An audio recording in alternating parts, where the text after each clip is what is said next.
അച്ഛാ, ഈ ആത്മീയതയ്ക്കകത്ത് ആത്മീക അനുഭവം ഉണ്ടാകാനായിട്ട് ഒത്തിരി അനവധി പന്താവുകളുണ്ട്, മാർഗങ്ങളുണ്ട്. ഇപ്പം നമ്മൾ രാവിലെ ഡിസ്കസ് ചെയ്ത പോലെ ക്രിയായോഗയുണ്ട്, അനോയിന്റിങ് ഉണ്ട്, ധ്യാനമുണ്ട്, മോക്ഷപ്രാപ്തിയിലേക്കുള്ള സന്യാസ യാത്രയുണ്ട്. ഇങ്ങനെ പല രീതിയിലുള്ള ആത്മീയത ഉണ്ട്. അപ്പോൾ ഒരു വ്യക്തി ആത്മീയതയിലേക്ക് കണക്റ്റ് ആയി കഴിഞ്ഞു കഴിഞ്ഞാൽ മിക്കവാറും നമ്മൾ കാണുന്നതെന്ന് വെച്ച് കഴിഞ്ഞാൽ ആ വ്യക്തി സ്റ്റാഗ്നന്റ് ആയിട്ട് അവിടെ നിൽക്കുന്നതാണ്. ഇപ്പോൾ എനിക്കൊരു ആത്മീയ അനുഭവം ഉണ്ടായി, ഞാൻ അതിൽ സംതൃപ്തനായിട്ട് അങ്ങനെ ഇരിക്കുവാണെങ്കിൽ അതാണോ ആത്മീയത കൊണ്ട് ഉദ്ദേശിക്കുന്നത്? അച്ഛൻ്റെ ഒരു പോയിന്റ് ഓഫ് വ്യൂ പറയാമോ? അപ്പം ഞാൻ എൻ്റെ പോയിന്റ് ഓഫ് വ്യൂ പറയാം. ഓക്കെ, എൻ്റെ ഒരു അനുഭവം അഭിപ്രായമൊക്കെ വെച്ചിട്ട് ഒരു വ്യക്തി ഒരു ദൈവാനുഭവത്തിലേക്ക് അല്ലെങ്കിൽ ഒരു ആത്മീയ അനുഭവത്തിലേക്ക് കടന്നു വന്നാൽ ആ അനുഭവം തന്നെ ആ വ്യക്തി അനുഭവിച്ച ആ ദൈവം തന്നെ ആൾക്ക് ഒരു വല്ലാത്തൊരു തീമത്തൊട്ട പോലെയാണ്. ഒരു വല്ലാത്തൊരു ഇൻസ്പിറേഷൻ ഉള്ളിൽ നിന്നുണ്ടാവും. അത് ഒരാൾക്കും ആ ആൾക്ക് തന്നെ നിയന്ത്രിക്കാൻ പറ്റാത്ത തരത്തിലുള്ള ഒരു ഇൻസ്പിറേഷൻ. ആ ആള് ആ പ്രപഞ്ചത്തിലേക്ക് നന്മ ചെയ്തേ ദൈവം ആ അനുഭവം ആളെ ഭയങ്കരമായിട്ട് കമ്പൽ ചെയ്യും സാമൂഹ്യ നന്മകൾ ചെയ്യാൻ. അല്ലെങ്കിൽ പാവപ്പെട്ടവരോട് ആ വ്യക്തിക്ക് ആ വ്യക്തിക്ക് ഉണ്ടാവുന്ന ആ ജ്ഞാനം കൊണ്ട് ആ വ്യക്തിക്ക് കാണാൻ പറ്റും എല്ലാ തുല്യമല്ലാത്ത അവസ്ഥകൾ സമൂഹത്തിലെ പാവപ്പെട്ടവരുടെ അവസ്ഥയിലേക്ക് ആൾക്ക് ഭയങ്കരമായിട്ട് എമ്പതി തോന്നും. പാവപ്പെട്ടവരോട് എമ്പതി. എല്ലാവരുടെ കാര്യമല്ല ഞാൻ പറഞ്ഞേ, ഓരോരുത്തർക്കും ഓരോ തരം ഭക്തി മാർഗ, ജ്ഞാനമാർഗ, യോഗ പലതരത്തിലുണ്ടല്ലോ. അല്ലെ ഞാൻ പറഞ്ഞ കോമൺ ആയിട്ടുള്ള ഒരു ഇതെന്താ വെച്ചാല് ആ ദൈവാനുഭവം ഉണ്ടാവുന്ന ആത്മീയ ജീവിതത്തിലേക്ക് വന്ന വ്യക്തി എന്തായാലും ആൾക്ക് ഒരു ഏതെങ്കിലും സമൂഹത്തിന്റെ ഏതെങ്കിലും ഒരു തലത്തില് നന്മ ചെയ്യാനായിട്ട്, ചിലപ്പോ ആള് പാവപ്പെട്ടവർക്ക് വേണ്ടിയിട്ട് ചാരിറ്റി പ്രവർത്തനം നടത്തി അവർക്ക് ഭവനം ഇല്ലാത്തവർക്ക് ഭവനം പണിത് കൊടുക്കുക, അല്ലെങ്കിൽ ഹോസ്പിറ്റലുകൾ ചിലവർക്ക് രോഗികളോടാവും ഇത് തോന്നുക. അപ്പൊ അവര് വേദനയിലാണ്. അപ്പൊ ആ വേദനയെ അവർക്ക് ആശ്വാസം കിട്ടാൻ വേണ്ടിയിട്ട് അവരെ ഹോസ്പിറ്റലിൽ എത്തിക്കുക, അവർക്ക് വേണ്ടി അവരെ ടേക്ക് കെയർ ചെയ്യുക. അങ്ങനത്തെ രോഗികളോട്, വേദന അനുഭവിക്കുന്നവരോട്, ചിലവർക്ക് പാവപ്പെട്ടവരോട്, ഭവനരഹിതരായിട്ടുള്ള ആൾക്കാരോട് പ്രത്യേകമായിട്ടുള്ള ഒരു സിമ്പതി തോന്നും. അപ്പൊ അവര് ആ ലൈനില് എന്താണ് പരമാവധി ചെയ്യാൻ പറ്റുന്നത്. ചിലര് ഈ അനുഭവം ഉണ്ടാകുമ്പോ ഈ പുതിയ തലമുറയ്ക്ക് അവര് അധ്യാപകരായിട്ട് മാറും. അവര് സന്യാസി ആയില്ലെങ്കിലും ചില ആൾക്കാര് അധ്യാപനത്തിലേക്ക് വരും. അവര് അധ്യാപകരായിട്ട് അവർക്ക് ആ ജ്ഞാനം ഇതാണ് എന്നുള്ളത് കലർപ്പില്ലാണ്ട് അവർക്ക് പുതിയ തലമുറയ്ക്ക് പകർന്നു കൊടുക്കുന്ന അധ്യാപനം, ടീച്ചിങ്, അവർ ആ ലൈനില് മൂവ് ചെയ്യും. ചിലര് സാമൂഹ്യ പരിഷ്കരണം, സമൂഹത്തിൽ നിലനിൽക്കുന്ന കാര്യങ്ങള് അത് മനുഷ്യന്റെ മാനവ രാശിയുടെ നന്മയ്ക്കല്ല, അത് അവരെ അധപതിപ്പിക്കുന്ന ഇവർക്ക് കൃത്യമായിട്ടുള്ള ഇൻഡ്യൂഷൻ ഉണ്ടാവും. അപ്പൊ അവര് സാമൂഹ്യ പരിഷ്കരണം.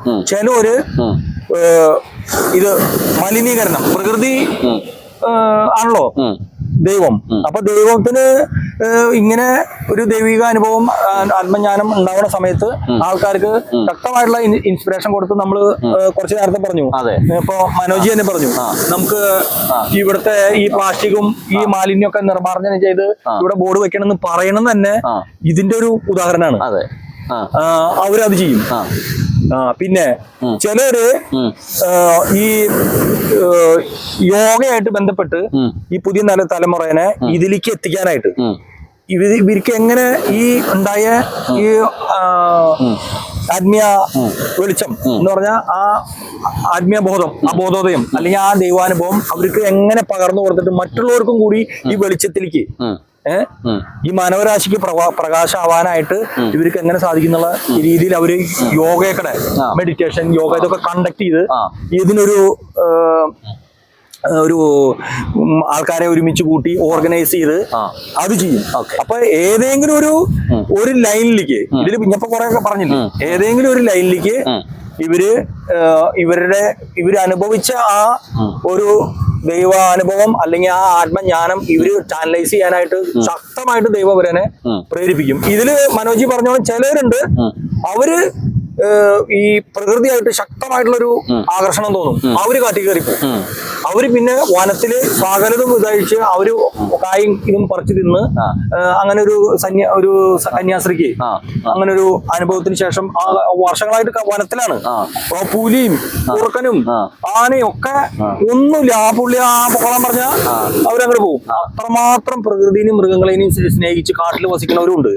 അവര് എന്ന് പറഞ്ഞാൽ എന്തിനാണ് അവർ അങ്ങനെ ജീവിക്കണമെന്ന് ചോദിച്ചു കഴിഞ്ഞാല് ഇത് കണ്ട് മറ്റുള്ളവര് സാധാരണ ജീവിതം നയിക്കുന്നവർക്ക് അതൊരു വണ്ടറാവാനാണ്. എന്ന് വെച്ചാൽ ഇത്ര ശക്തമാണോ ഇത് നമുക്ക് പേടിയാവും കാട്ടിലേക്ക് പോവാൻ. കാട്ടിൽ പോയിട്ട് ആനയും പുലിയും മറ്റേ ഈ മുള്ളംപന്നി എല്ലായിടത്തും ഉള്ള ഒരു പുരുഷന്മാർക്ക് തന്നെ പോയി ചെയ്യാൻ പറ്റില്ലാത്ത കാര്യമാണ്. ആ സ്ത്രീ ആള് കന്യാസ്ത്രീയാണ്. ആൾക്ക് ആ മട ജീവിതം ഒക്കെ ഉപേക്ഷിച്ചിട്ടാണ് ആള് പോയത്. അപ്പോ ഈ ദൈവാനുഭവം എന്ന് പറഞ്ഞത് ഇത് പ്രകൃതി തന്നെയാണ് ദൈവം. ആ ദൈവത്തിന്റെ ഒരു അനുഭവം ഏതെങ്കിലും തലത്തിൽ ഒരു അനുഭവം ഉണ്ടായി കഴിഞ്ഞാൽ ആ പ്രകൃതിയോട് ഇപ്പൊ നോക്ക്, നമ്മൾ ഇവിടെ ഇരിക്കുന്നത് നോക്ക്, പ്രകൃതിയായിട്ട് ഏറ്റവും അടുത്ത് ഈ പഞ്ചഭൂതങ്ങളോട് ചേർന്നിട്ടാണ് നമ്മൾ ഇരിക്കണേ. അതെന്നെ കാണിക്കുന്നത് നമ്മളിലുള്ള ആ ഒരു ആത്മീയ ഒരു തലാണ്. അതേപോലെ ഇത് ആത്മീയ ദൈവാനുഭവമുള്ള ആൾക്കാർക്ക് എന്റെ ഒരു ഇതില് ആത്മീയ വെളിച്ചുള്ള ആൾക്കാർക്ക് അവർക്ക് ദൈവം അവരെ വെറുതെ ഇരുത്തില്ല. ഏതെങ്കിലും ഒരു ഇതില് അവരെന്നെ അഥവാ അവര് വെറുതെ ഇരിക്കാന്ന് വെച്ചോ അപ്പോഴും അവരെന്നെ ഇങ്ങനെ ഒരുക്കിക്കൊണ്ടേയിരിക്കും. അവര് മാനസികമായിട്ട് അവര് ഒരുക്കാവും അവരെന്നെ എന്തെങ്കിലും ഒരു വലിയ കാര്യം ചെയ്യാനായിട്ട് അവരെന്നെ ഇങ്ങനെ ഒരുക്കിക്കൊണ്ടിരിക്കും. പക്ഷെ അതിന്റെ ഇടയ്ക്കുണ്ട് ചിലവരിങ്ങനെ വനത്തിൽ കയറി പോകുന്നവരുണ്ട്. അതുകൊണ്ട് അപ്പോ അച്ഛൻ പറഞ്ഞു വന്നതെല്ലാം ഒരു ആത്മനിയോഗം അല്ലെങ്കിൽ നമ്മുടെ ഒരു ജന്മ ഉദ്ദേശം എന്തിനാണോ ഈ പ്രപഞ്ചത്തിനകത്ത് നമ്മെ ദൈവം ജനിപ്പിച്ചിരിക്കുന്നത്, അല്ലെങ്കിൽ ഈ പ്രപഞ്ചം എന്തിനു വേണ്ടിയിട്ടാണോ നമ്മളെ സജ്ജമാക്കിയിരിക്കുന്നത്, ആ ഒരു കാര്യത്തിലേക്കുള്ള ദൗത്യ നിർവഹണത്തിലേക്ക് ആൾക്കാർ പോകുന്നതിനെ കുറിച്ച് അച്ഛൻ പറയുന്നത് അല്ലെ. ഓരോരുത്തർക്കും വ്യത്യസ്തമായിട്ടുള്ള കോളിംഗ് ആയിരിക്കും. ആ കോളിംഗ് അനുസരിച്ച് അവരെ ടേൺ ചെയ്ത് വിടുന്നതനുസരിച്ച് അവർ ആ പന്താവിലേക്ക് പോകും. പക്ഷെ ഇതിന്റെ ഇടയ്ക്ക് വേറൊരു ഘട്ടമുണ്ട്. ഈ ഘട്ടത്തെ കുറിച്ചാണ് എനിക്ക് പറയാനുള്ളത്, ഏറ്റവും കൂടുതൽ എംഫസൈസ് ചെയ്ത്. കാരണം എന്ന് വെച്ചാൽ അച്ഛൻ ഈ പറഞ്ഞ കാര്യവും ഇന്ന് ആത്മീയതയിലേക്ക് വരുന്ന ആൾക്കാർ അനുഭവം കിട്ടി എടുത്തു ചാടി അതിനകത്തേക്ക് അങ്ങ് പോവുകയാണ്. പക്ഷെ ഇതിന്റെ ഇടയിൽ ഒരു പ്രിപ്പറേഷൻ ടൈം എന്ന് പറയുന്നൊരു സാധനമുണ്ട്. ഈ പ്രിപ്പറേഷൻ ടൈമിനകത്താണ് പ്രപഞ്ചം ചില കാര്യങ്ങൾ നമ്മൾ ഇൻവെസ്റ്റ് ചെയ്യുന്നത്. ഇപ്പൊ നോക്കിക്കേ, നമ്മളിപ്പോ ഒരു 5 വർഷം MBBS പഠിച്ചു.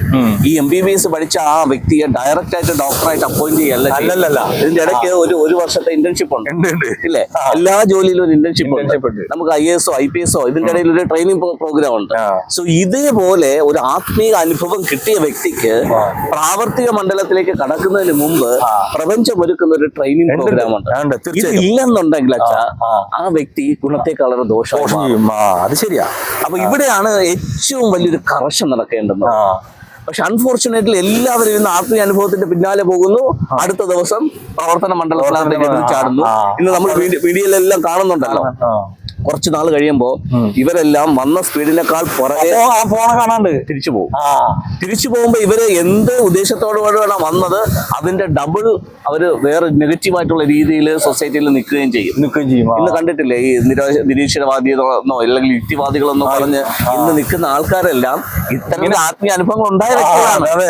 ഈ ഒരു പരിവർത്തനത്തിന് അവർ വിധേയരാകാതെ അവര് പ്രവർത്തന പന്താവിനകത്ത് പോയി കഴിഞ്ഞ് കുറച്ചു നാൾ കഴിയുമ്പോഴാണ് ഈ പ്രശ്നത്തിനെല്ലാം കാരണം. അപ്പൊ അവരിന്ന് ഇതിനെ എതിർത്ത് പറയുവാണ്, ഇതിനെ അവഗണിച്ച് പറയുവാണ്, ഇതെല്ലാം പാഴാണെന്ന് പറയുവാണ്. ആ രീതിയിൽ അവര് മാറാൻ കാരണം ഈ ഒരു ചെറിയൊരു പരിവർത്തനം അവരുടെ ലൈഫിനകത്ത് വരാത്തതാണ്. അപ്പൊ എനിക്ക് ഈ സമൂഹത്തോട് പറയാനുള്ളത് ആത്മീയത നല്ലതാണ്, പക്ഷെ എക്സ്പീരിയൻസ് കിട്ടി ഉടനെ തന്നെ പ്രവർത്തന പന്താവിലേക്ക് എടുത്ത് ചാടാതെ പ്രപഞ്ചം നമ്മളിൽ ആഗ്രഹിക്കുന്ന ഒരു പരിവർത്തനം നമ്മുടെ ജീവിതത്തിനകത്ത് വരണം. കാരണം സപ്പോസ് ഞാനിപ്പോ 50-ാമത്തെ വയസ്സിലാണ് ഞാൻ ആത്മീയതയിലേക്ക് വന്നത്. ഈ 50 വർഷവും ജീവിച്ചത് ഈ ഭൗമതലത്തിലെ സിദ്ധാന്തങ്ങൾക്കനുസരിച്ച് ആത്മീയതയുമായിട്ട് എനിക്ക് ഒരു ബന്ധം ഉണ്ടായിട്ടില്ല. അപ്പോൾ ഒരു ആത്മീയ ജീവിതത്തിലേക്ക് വരുമ്പോൾ പിന്നെ എന്റെ റെസ്പോൺസിബിലിറ്റി ഈ ഭൗമതലത്തിലെ കൾച്ചറിൽ നിന്ന് മാറി ആത്മതലത്തിലെ കൾച്ചർ എന്താണെന്നും അവിടെ നിയമാവലികൾ എന്താണെന്നും ഒക്കെ അറിഞ്ഞിട്ട് വേണം പ്രവർത്തന പന്താവിലേക്ക് നീങ്ങാനായിട്ട്. ഇല്ലെങ്കിൽ പിന്നീട് ഈ വ്യക്തി വേറെ രീതിയിൽ മാറിപ്പോകും. അപ്പൊ ഈ ഒരു കാര്യം നമ്മൾ കേൾക്കുന്ന വ്യക്തികൾ ശരിക്കും ഒന്ന് മനസ്സിലാക്കണം. അപ്പൊ അച്ഛൻ പറഞ്ഞ കാര്യം ഇതിന്റെ രണ്ടാം ഘട്ടമാണ്. രണ്ടാം ഘട്ടം ആവശ്യമാണ്.